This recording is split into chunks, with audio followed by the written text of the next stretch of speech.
ஆண்டவராகிய இயேசு கிறிஸ்துவின் ரத்தத்தினாலே மீட்கப்பட்ட தேவ ஜனமே, இன்றைய நாளிலும் கூட கர்த்தர் நம்மோடு கூட இடைப்படுவாராக. இன்றைக்கும் கர்த்தர் நம்மோடு கூட பேசுகிற வார்த்தை நீதிமொழிகள் 2வது அதிகாரம் 6வது வசனம்.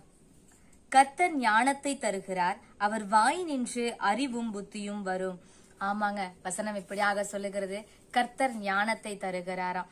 இந்த கடைசி காலகட்டத்துல சத்துரு எப்படி ஜனங்களை அவன் பக்கமா இழுக்கலான்னு சொல்லி தந்திரமாய் வேலை செய்து கொண்டிருக்கிறாங்க. ஒரு பாவமான காரியத்தை நம்ம இடத்துல கொண்டு வந்து இதை செஞ்சா பாவமா, இதெல்லாம் செஞ்சா பாவம் இல்லையேன்னு சொல்லி அநேக கிறிஸ்தவர்களை, அநேக ஜனங்களை, அநேக வாலிபர்களை சத்துரு தந்திரமாய் அவனுடைய தந்திரத்தை பயன்படுத்தி அவனுடைய வலைக்குள்ளாக ஜனங்களை போட்டு கொண்டிருக்கிறாங்க. ஆனா கர்த்தருடைய ஞானம் இல்லாததினால ஜனங்கள் அவனுடைய தந்திரத்திற்கு கீழ்பட்டவர்களாக அந்த பாவத்தை செய்து அவனுடைய வலைக்குள்ளாக சிக்கிக் கொள்ளுகிறாங்க.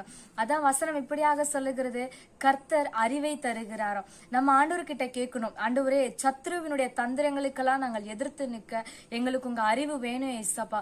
உங்க அறிவு இருந்தா சத்துருவுடைய காரியம் எது என்று சொல்லி நாங்கள் நிதானித்து நாங்க அதன்படியாக செயல்பட முடியுமே. எங்களுக்கு அந்த ஞானத்தை கொடுங்க ஆண்டவரேன்னு சொல்லி இன்றைக்கு நம்ம ஆண்டவர்கிட்ட கேட்க போறோம். ஜெபிக்கலாமா?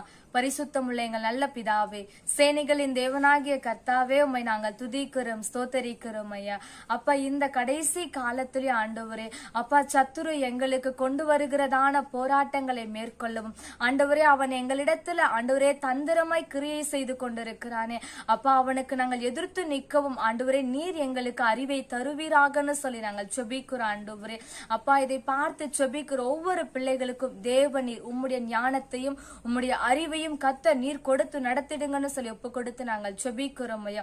கேட்கிற எவனும் பெற்றுக்கொள்வான் என்று சொல்லி இருக்கிறீரே ஆண்டவரே, உங்க இடத்துல நாங்கள் அறிவை கேட்கிறோம் ஐயா. கத்த நீர் கொடுத்து நடத்துவீராகன்னு சொல்லி ஒப்பு கொடுத்து செபிக்கிறோம். இயேசு கிறிஸ்துவின் மூலமாய் செபிக்கிறோம் எங்கள் ஜீவனுள்ள நல்ல தகப்பனே. ஆமேன், ஆமேன்.